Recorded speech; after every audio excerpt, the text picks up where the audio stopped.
Good day, everybody. This is Yin Yang with Words and Wisdom, Blackout Wednesday. Today, Morsels of a Thought number 1790 are taking place during a blackout in the United States history of trying to black out our GDP, Gross Domestic Product. We are currently in a blackout period, started yesterday. December 2nd will be the last day, so Tuesday to Tuesday. Today is Wednesday. Now, the thing that we're going to do is we are going to be as patriotic as we can be, and we are going to support our Constitution. We are going to protest the government of the people that are the billionaire, the oligarchy, the brotherhood of billionaires, the people that get down from the stove, the bit, the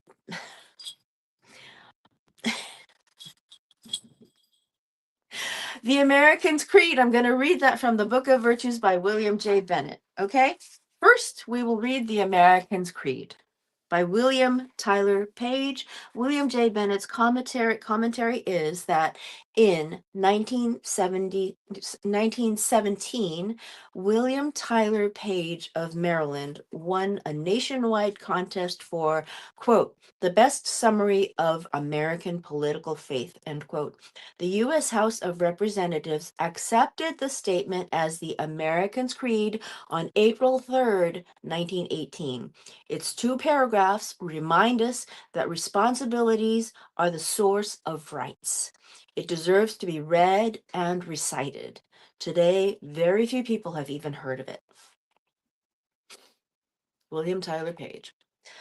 I believe in the United States of America as a government of the people, by the people, for the people, whose just powers are derived from the consent of the governed. A democracy in a republic, a sovereign nation, capital N, of many sovereign states, capital S, a perfect union, one and inseparable, established upon those principles of freedom, equality, justice, and humanity for which American patriots sacrificed their lives and fortunes. I therefore believe it is my duty to my country to love it, to support its Constitution, to obey its laws, to respect its flag, and to defend it against all enemies. Right now, we have somebody who is a big enemy to the United States American Creed. He wants to destroy our democracy. We took his promises, believed them, and then put him in office. I personally believe that AI got to our elections and that the least probable thing that could happen did happen because of programming by AI. I believe that Hillary won, and I believe that Kamala won. But we have to deal with what we have right now, and we have to hold up this American flag. I had to find a photo of the American flag, and this is the only one I could find where we actually have to be the wind beneath it, to hold it up, to respond, to be responsible to our Constitution. And what we are doing right now is we are not buying anything from chain stores. We're not going out to restaurants that are chain restaurants. We are not working beyond our strength. We are taking the breaks that we are legally entitled to when we work. We are actually taking time, paid time off if possible, or unpaid time off if possible, simply to slow down the GNP. We are also going to buy, we have already bought, I have bought my gasoline, I have bought my medicine, I have bought my toilet paper, I have bought my food all prior to this date. And if I have to go buy anything more, I will go to a mom and pop store, not to Walgreens, not to CVS, not to whatever. I do go to Pet Food Express. However, I also go to the other ones, and anyway. So I'm here on morning number 1790. These have been the consecutive days in a row I've brought you morsels of a thought of wisdom, because knowing the right things to do is having wisdom. And then actually taking action to do it is virtue.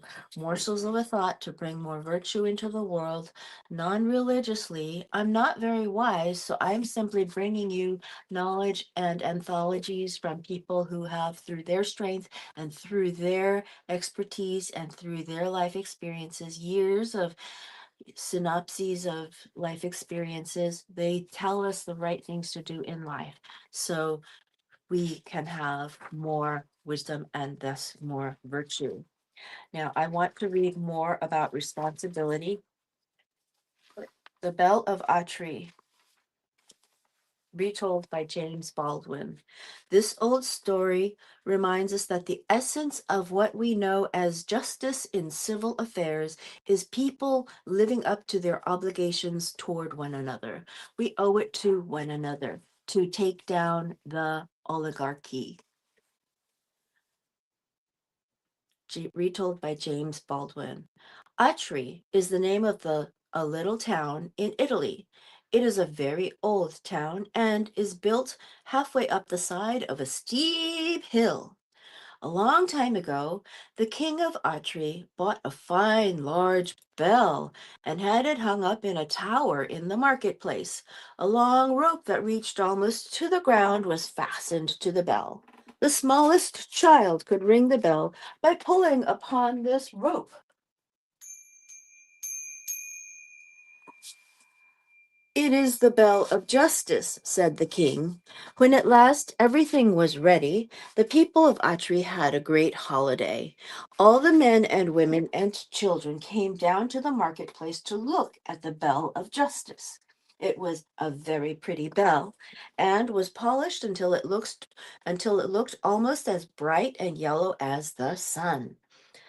How we should like to hear it ring, they said. Then the king came down the street. Perhaps he will ring it, said the people, and everybody stood very still and waited to see what he would do. But he did not ring the bell. He did not even take the rope in his hands. When he came to the foot of the tower, he stopped and raised his hand. My people, he said, do you see this beautiful bell? It is your bell, but it must never be rung except in case of need. If any one of you is wronged at any time, he may come and ring the bell. And then the judges shall come together at once and hear his case and give him justice. Rich and poor, old and young, all alike may come. But no one must touch the rope unless he knows that he has been wronged. Many years passed by after this. Many times did the bell in the marketplace ring out to call the judges together. Many wrongs were righted, many ill-doers were punished. At last, the hempen rope was almost worn out. The lower part of it was untwisted. Some of the strands were broken. It became so short that only a tall man could reach it. This will never do, said the judges one day. What if a child should be wronged? It could not ring the bell to let us know it. They gave orders that a new rope should be put upon the bell at once, a rope that should hang down to the ground so that the smallest child could reach it. But there was not a rope to be found in all Atri. They would have to send across the mountains for one, and it would be many days before it could be brought. What if some great wrong should be done before it came? How could the judges know about it if the injured one could not reach the old rope?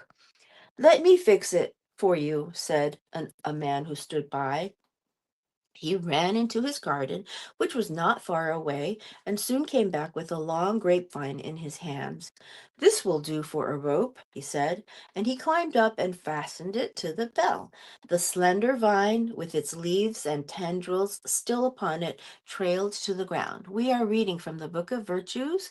We are reading morsels of a thought of wisdom to learn the right things to do. I have the American flag up today because we are in a Words and Wisdom Blackout Wednesday to try to take down the GDP so that we can show the government that it is doing us wrong at this moment in time. Until next Tuesday, we shall do this. December 2nd will be the last day we shall be in the blackout, which we started yesterday. Morsels of a thought of wisdom so that people know the right things to do. We are reading The Bell of Atri, retold by James Baldwin. Yes, said the judges, it is a very good rope. Let it be as it is. Now, on the hillside above the village, there lived a man who had once been a brave knight. In his youth, he had ridden through many lands and he had fought in many a battle. His best friend through all that time had been his horse, a strong, noble steed that had borne him safe through many a danger.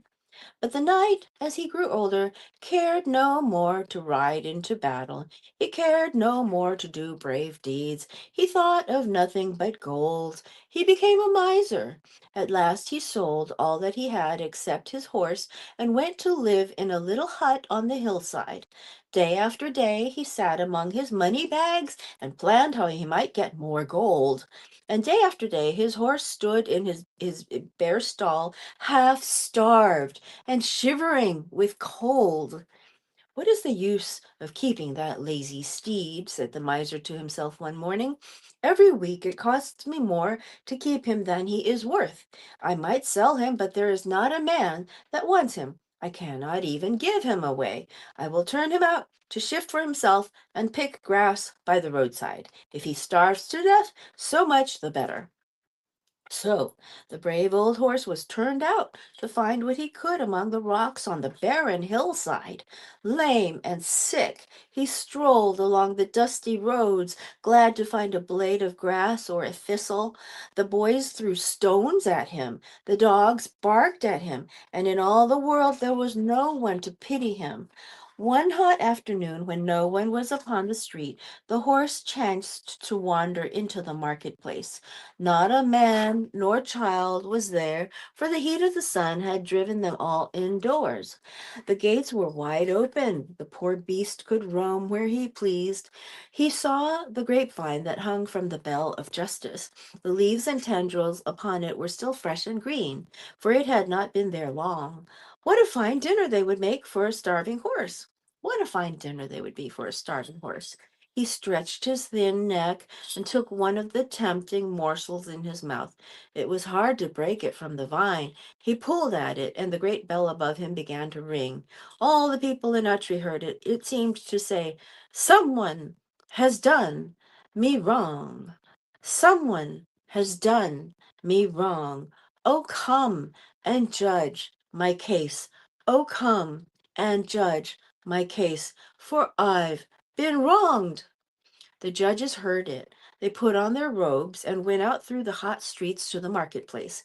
They wondered who it could be who would ring the bell at such a time. When they passed through the gate, they saw the old horse nibbling at the vine. "Ah!" cried one, "it's the miser's steed. He has come to call for justice, for his master, as everybody knows, has treated him most shamefully."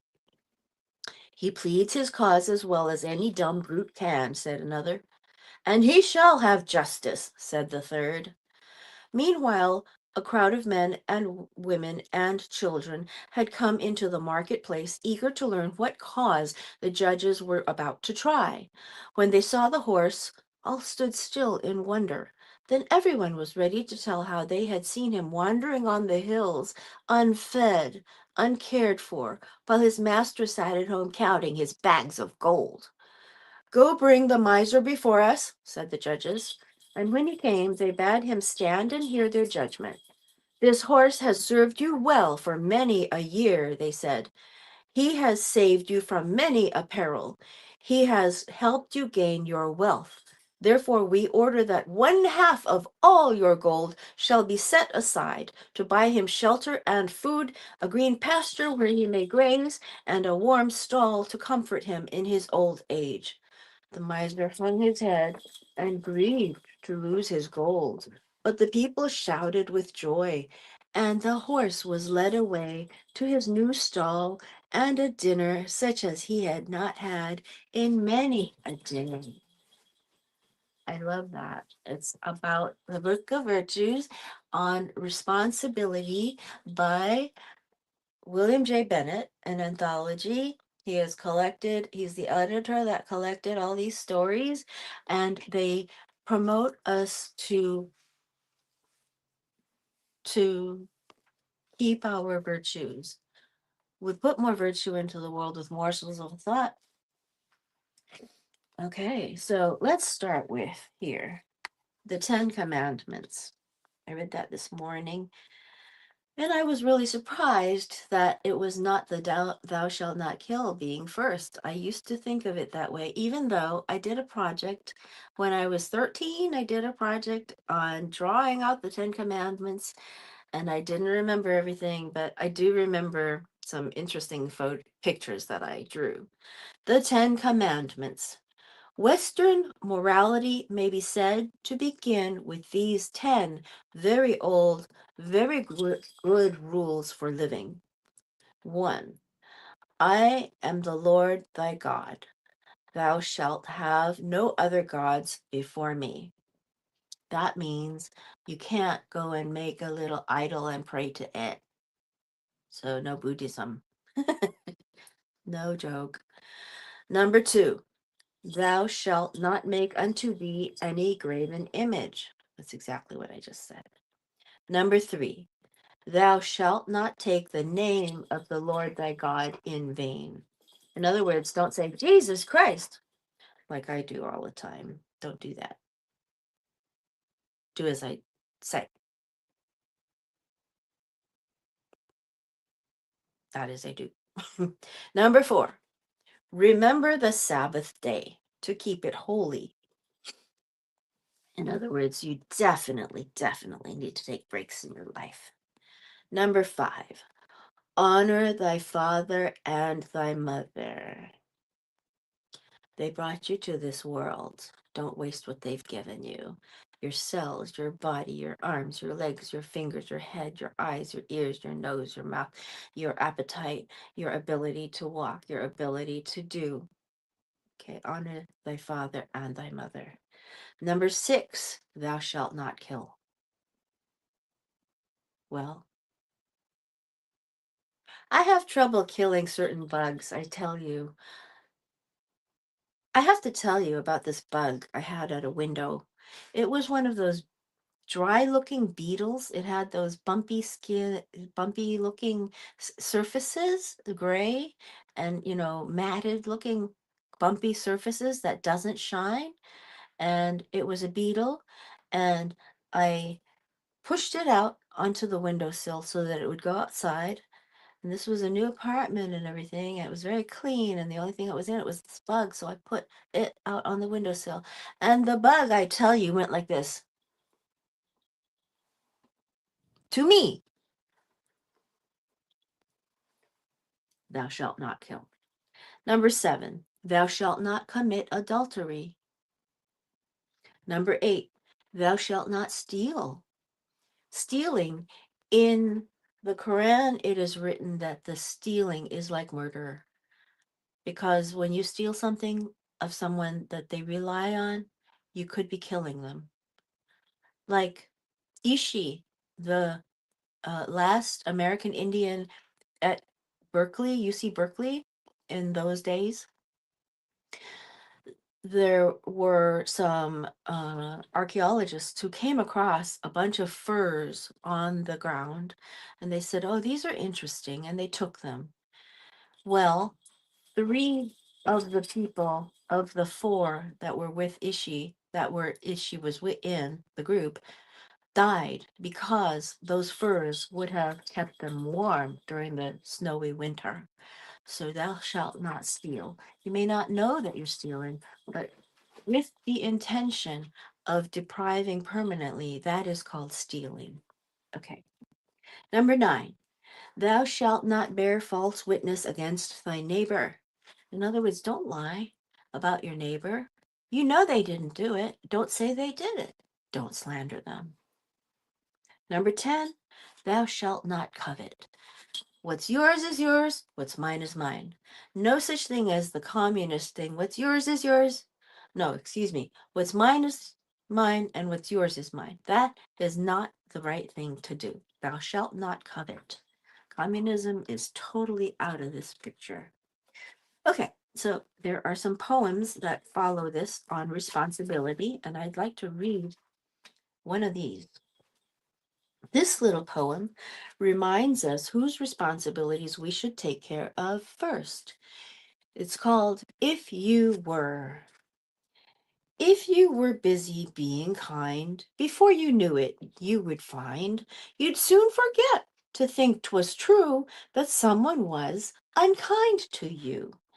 If you were busy being glad and cheering people who are sad, although your heart might ache a bit, you'd soon forget to notice it. If you were busy being good and doing just the best you could, you'd not have time to blame some man who's doing just the best he can. If you were busy being right, you'd find yourself too busy quite to criticize your neighbor long because he's busy being wrong. What do you know? So I'm going to spend the last 3 minutes talking about how come I am, well, I could have read Cain and Abel, but that's too long. I want to talk about how come I feel that this movement is so strong for us. This is a movement that I found out from a Substack post by Mika Anderson. Mika Anderson is spelled with an O. And she said that there was this, she has this checklist of things to do prior to. And now that we are in the blackout period, which is Wednesday Words and Wisdom, today I want to mention that when we go to small stores, say a bookstore, if we don't go to Barnes and Noble, we're going to support the book owner, the bookstore owner that bought the store, that is doing all the jobs, not using the central computer in the middle of Manhattan or Tennessee or wherever Barnes and Noble's headquarters may be, and doing everything from scratch. It's like buying a homemade cake versus a machine made one. So when you do something, think about where you're getting it from. In Chinese, there's a saying, 饮水思源. 饮水, when you drink water, think of the source. Where is it? Now, when we go to Walmart or places that are big, big, big, big, big, we're supporting the few people where 16 or 17 people own more than the 50% of wealth in the entire United States. We don't need to support those billionaire oligarchs. Yes, we pay a little more, say it's $5 here instead of $3 there, but they know that their $3, they're losing $2 in order to get you to buy other stuff that you walked into the store for. So be careful of where you are buying things. Yes, you will pay more, but that will be the price of your freedom. Knowing the right things to do is a form of wisdom, and then actually doing it is a form of virtue. What did they break? I have cats. And through people's life experiences, they tell you, don't put out the, don't put out the don't put out of business the people with the small pharmacy or the small bookstore. Go to those merchants and those restaurants. Taking the action is actually a form of virtue. And right now, it is our job to stay within this blackout period. Do not buy, do not go online to buy, do not shop, do not do whatever you would do normally. Don't waste your money. Save it for your food, your toilet paper, your fuel, and your health. Okay, I'll talk to you later. See you tomorrow. Oh, Kinderhook.